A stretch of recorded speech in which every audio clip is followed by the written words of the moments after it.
দিল্লীৰ কাজীজনে হোজা মানুহক ঠগুৱাৰ কাৰণে বীৰবলে কাজীক দেখিব নোৱাৰা হ'ল। বীৰবলে কাজীজনক কামৰ পৰা আঁতৰাবলৈ এটা বুদ্ধি কৰিলে। কাজীজনৰ ঘৰত এটা লগোৱা আছিল। সি আছিল খুব চতুৰ, কিন্তু সি অসৎ নাছিল। কাজীৰ ঘৰত দিন ৰাতি কাম কৰিছিল।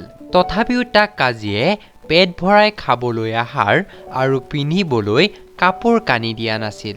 কাজীয়ে তাক মাতিছিল পাজী বুলি। সেইবাবে অন্য মানুহবোৰেও তাক পাজী বুলি মাতিছিল। কাজীৰ ওচৰলৈ সুবিচাৰ আশা কৰি অহা মানুহবোৰৰ উচিত বিচাৰ কাজীয়ে কৰা নাছিল। দুখীৰ পৰা টকা পইচা লৈ দুখীক ৰেহাই দিছিল আৰু নিৰ্দোষী লোকক শাস্তি দিছিল। এইজন কাজীক কাজী পদৰ পৰা আঁতৰাবলৈ বীৰবলে সুবিধা বিচাৰি আছিল। বীৰবলে প্ৰজাৰ প্ৰতি অন্যায় কৰা লোকসকলক মুঠেই ভাল নাপাইছিল। সেইবাবে কাজীক এহেক দিবলৈ চেলু চাই আছিল বীৰবলে। কিছুদিন পিছত এদিন দৰবাৰত বীৰবলে আকবৰক ক'লে, জাহাপনা, কাজীসকলে বহুত কথা জানে। সেয়ে কাজীৰ পৰা ৩টা প্ৰশ্ন উত্তৰ মই জানিব বিচাৰো।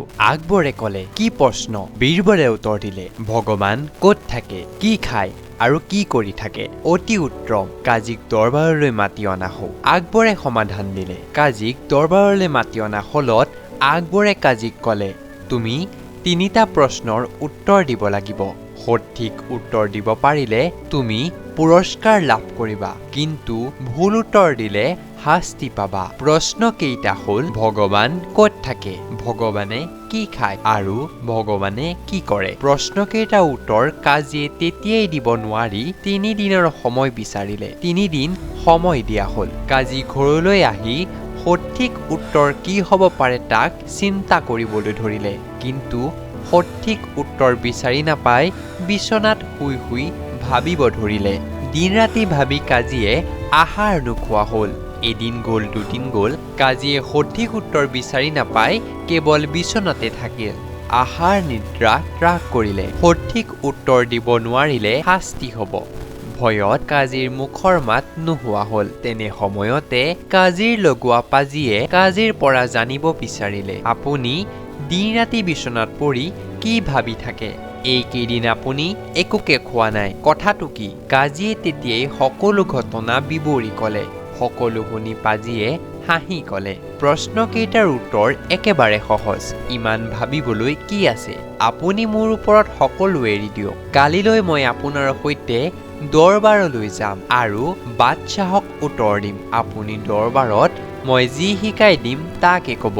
আপোনাৰ এতিয়া ভয়ৰ কোনো কাৰণ নাই, কোনো চিন্তাৰ কৰাৰ প্ৰয়োজন নাই।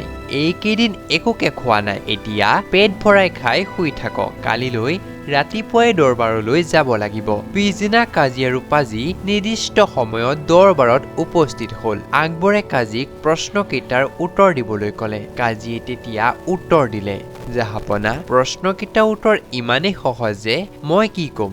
মোৰ লগোৱা পাজীয়ে উত্তৰ দিব।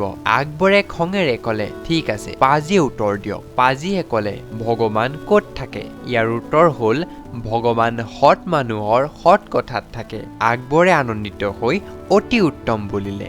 দ্বিতীয় প্ৰশ্ন, ভগৱানে কি খায়? ইয়াৰ উত্তৰ হ'ল, ভগৱানে মানুহৰ অহংকাৰ খায়। পাজীয়ে উত্তৰ দিলে, অতি উত্তম উত্তৰ, মই উত্তৰ শুনি সুখী হৈছো। আকবৰে অতি আনন্দিত হৈ ক'লে, মই 2টা প্ৰশ্নৰ উত্তৰ দিলো, সঠিক উত্তৰেই দিলো।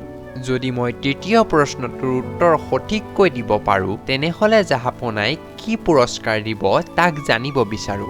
পাজীয়ে সুধিলে। বীৰবলে তেতিয়া ক'লে, তোমাক বাদশ্বাহে কাজী পাতিম। আকবৰে বীৰবলৰ কথাত সন্মতি জনাই ক'লে, ঠিক আছে, সেয়ে হ'ব। তৃতীয় প্ৰশ্নৰ উত্তৰ সঠিককৈ দিব পাৰিলে কাজীৰ পদৰ পৰা আঁতৰাই তোমাক কাজী পাতিম। পাজীয়ে ক'লে, জাহাপনা, আপুনি নেদেখিলেনে ভগৱানে কি কৰে?